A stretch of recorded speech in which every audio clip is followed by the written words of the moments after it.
So some people can name 10 red grape varietals, but I would bet that few people can actually go ahead and align those with what they get poured in the glass. So today we're gonna go through 10 red grape varieties that you're gonna keep meeting your whole life. And they make up about, I would say, 85% of all wine lists. And we're gonna be organizing them today by structure, which is the best way I've found to do it and to learn them. And what we're gonna find is we're gonna have essentially like a chart. And if you think about your axis lines, I'm gonna put body and color together. Most of the time they're correlated. And then on the other axis line, we have tannin. And you're gonna find that the wines, as we break them into tiers, are gonna be very predictable. And then we're gonna have one outlier. It's awesome though.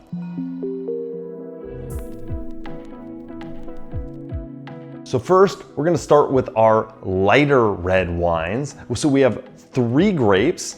They are lighter in color, they are lower tannin, and they're higher acid. And these are really our food-friendly foundations. They basically pair with anything. And we're gonna start with the most famous grape, Pinot Noir. So Pinot Noir is often called the heartbreak grape. And this is because it is notoriously difficult to cultivate, but yet at the same time, it can be immensely rewarding. It's one of the most transparent grapes as far as where it grows, showing you exactly that place. So a lot of times, while it's the same grape, just a different place, it could be a different hillside, a different aspect, can give you a totally different wine. And this is what people really, really love about Pinot Noir, despite how difficult it is to grow sometimes.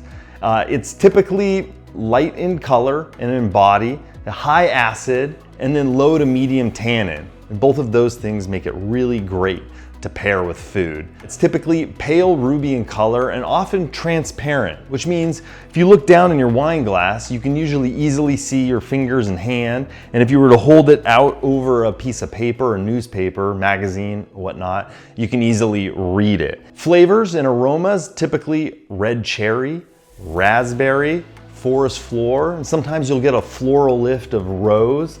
And maybe you'll get some mushroom if it has a little bit of age on it. The spiritual birthplace and the benchmark for the entire world is in France, and it's in Burgundy, or they say Bourgogne in France. And basically everyone is trying to replicate, I would say for the most part, what's happening in Burgundy. And I would say our New World benchmarks would be the Willamette Valley in Oregon and the Sonoma Coast in California. So as typically with Pinot Noirs, the cool climate expressions are gonna be a much leaner, higher acid version, a lot of red fruit, and sometimes savory notes.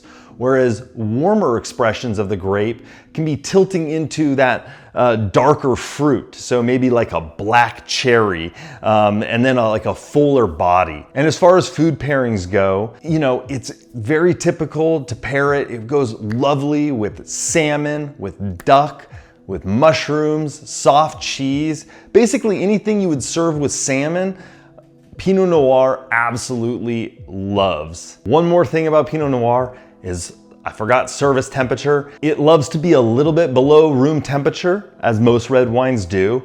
And if you put a slight chill on it, it will really bring the acid forward, which again can be great with food pairing. So that's Pinot Noir. And next, we're gonna go to Spain and a few other places, and we're gonna talk about Grenache.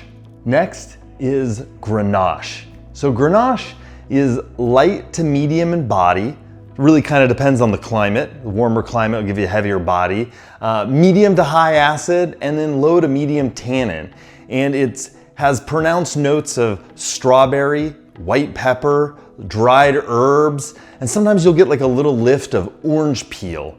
And it really has 2 homes. So the first home would be in the southern Rhone Valley in France, where it makes up the G in what you'll maybe have heard as GSM. It's the G, it's Grenache, and is the hallmark, and it is the foundation of Chateauneuf du Pape and any Côte de Rhône.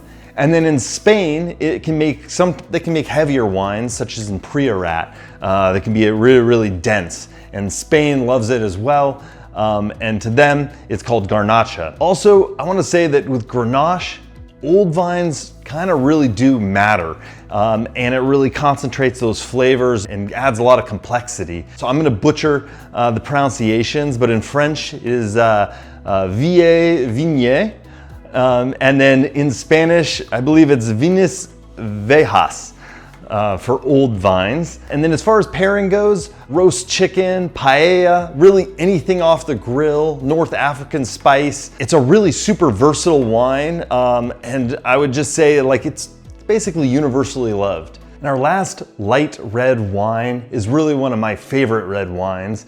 And we're gonna go to Italy for this. It is Sangiovese, which is the foundation behind Chianti. Sangiovese is light to medium in body. It is high acid, and I would say medium to high in tannin. Its typical flavor profile would be sour cherries, leather, dried herb, and tomato leaf. And like I mentioned, it's the heart of Chianti. So Chianti is Sangiovese based, which is right in the middle of Italy in the region called Tuscany. And then also it is a foundation for super Tuscan blends.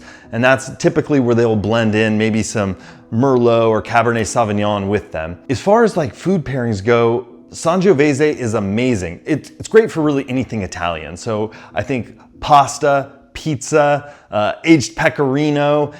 Because of the high acid, it's just so food friendly.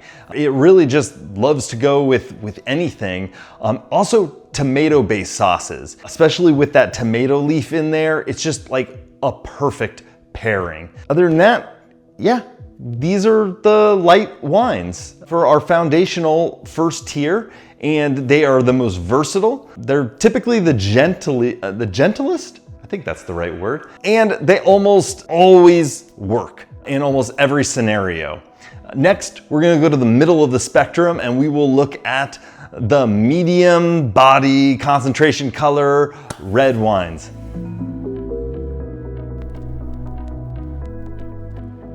Next up is the Spanish heart of the medium bodied wine tier. It is Tempranillo.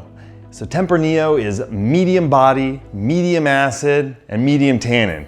Medium. Its flavor profile is cherry, leather, and sometimes you'll get dill, which actually comes from American oak, which is basically all they use in Rioja. And its home is Rioja and Ribeiro del Duero.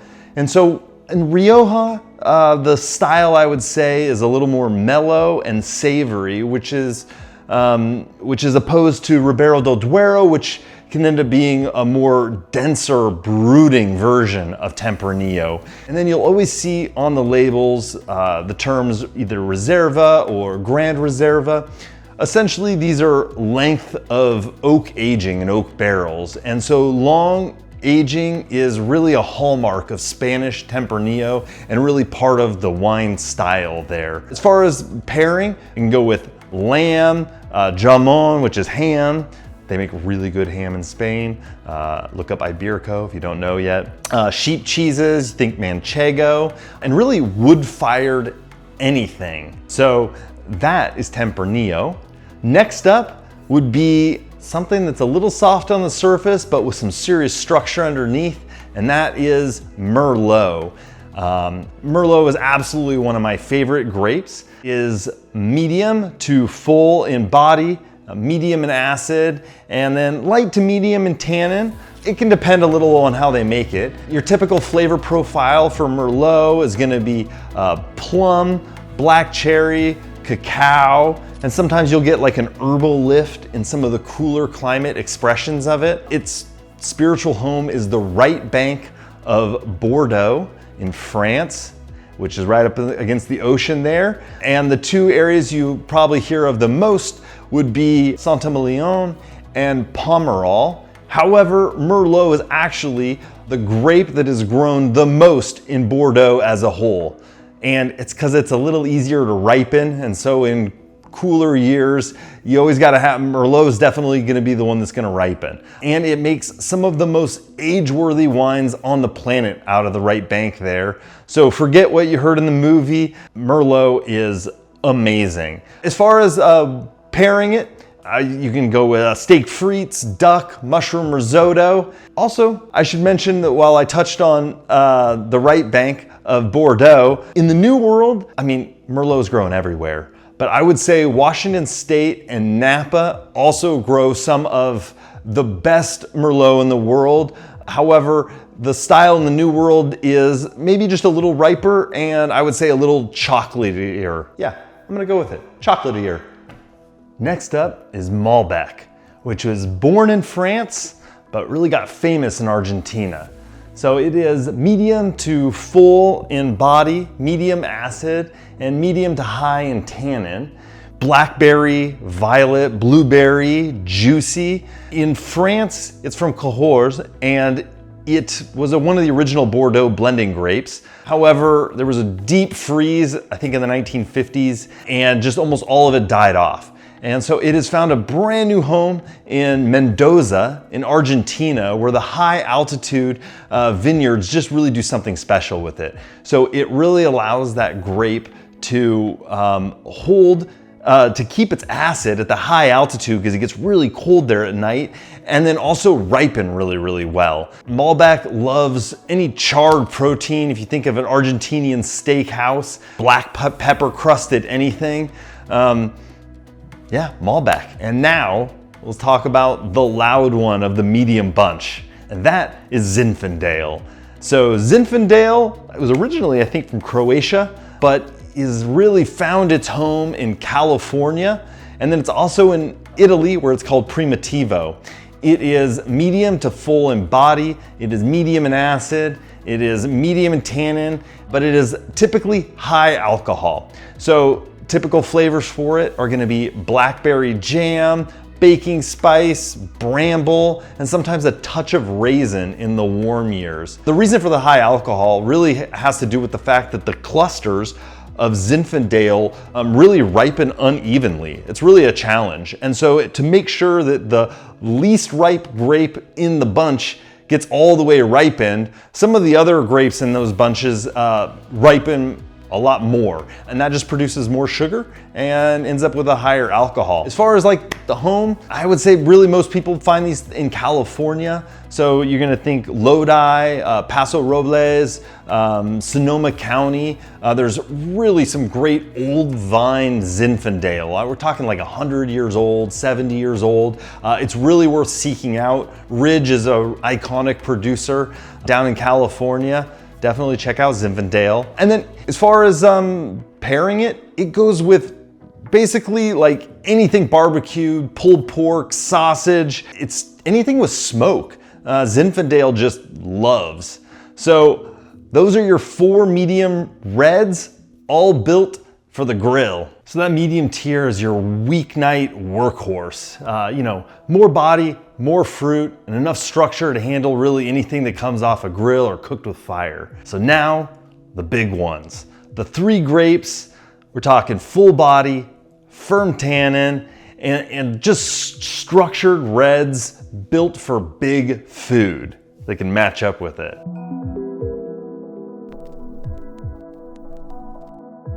First, the big one, the king of the category, Cabernet Sauvignon, which is in France, in Bordeaux. It is most commonly associated with the left bank, and its flavor profile is gonna be black currant, black cassis, cedar, graphite, mint or eucalyptus, depending on where it's grown. And it really ages the best, I think, out of all the red grapes. You know, that amount of, it's got a ton of tannin and acid and fruit, and that allows it to just go the distance. I mean, Cabernet Sauvignons can age beautifully and drink well for decades. As far as the homes go, so I mentioned the left bank in Bordeaux, so that's Pauillac, Saint-Julien, Saint-Estèphe, Margaux, and then in the New World, it's gonna be Napa and then Washington. So the Bordeaux expressions are gonna be a little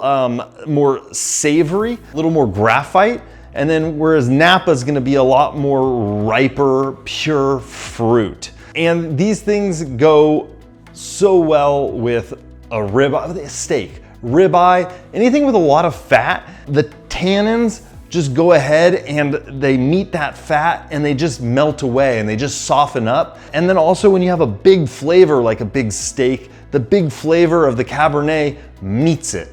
And it's just a beautiful pairing. Next up, and our last two full body wines of the session are gonna be two of my favorites. First up is Syrah, which was my first love. We have the most amazing Syrah terroir here in the Walla Walla Valley. It's on the Oregon side of the border. It's called the Rocks District of Milton Free Water, and it's where Cayuse Wines was first from. Anything out of the rocks, incredible. All right, back to the grape. So the grape is from France. It's from the Rhone Valley. It's from the northern Rhone Valley, and it's called Shiraz in Australia. And really, one of the reasons I love Syrah is that stylistically, depending on where it's grown, cool climate to warm climate, it can be the most diverse. You can really just get two completely different wines depending on where it's grown. So it is a full-bodied wine, medium acid, and I would say high tannin. Its typical flavor profile is gonna be blackberry, black pepper. You can get olive, smoked meat, violet, and its spiritual home is in the northern Rhone Valley, where there's Côte Rôtie, Hermitage, Cornas, and then I'm gonna put in the Rocks District of Milton Free Water from the Walla Walla Valley, which is also inside of the Columbia Valley, which is a Washington State AVA, but it's inside of Oregon. I know, it's complicated, but just know that Syrah from here is amazing. It's earthy, it's savory. And then the Australian version of it, Shiraz, is gonna be much riper, typically.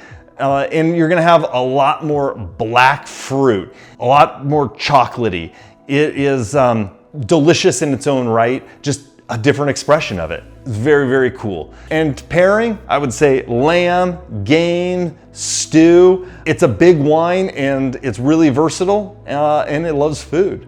Earlier I mentioned an outlier, and that's our last grape. And it's Nebbiolo. It is the grape that lies to your eyes, to what you see.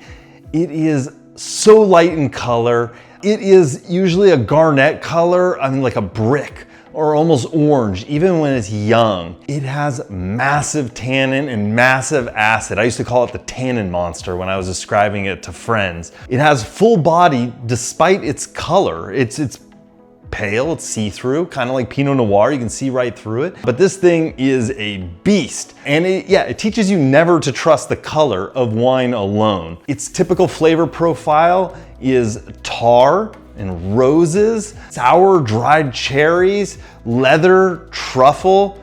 It's really a delight. It's one of my favorite grapes for sure. And it comes from Piedmont, and I think they call it Piemonte in Italy. And so the most famous expressions of it that you'll probably hear are Barolo and Barbaresco. Also in the general region, the Langhe, you'll find all kinds of great expressions of that as well. It loves food. We're talking like braised beef, truffle pasta, aged cheeses, anything like that. Yeah, that's Nebbiolo. It's light in the glass and it is an explosion on the palate. So that was the big three: structured, tannic, age-worthy. They love and maybe need food anchors, but they can go with steak and lamb and braised food and aged cheeses. Those are three wines, three different grapes for the cellar.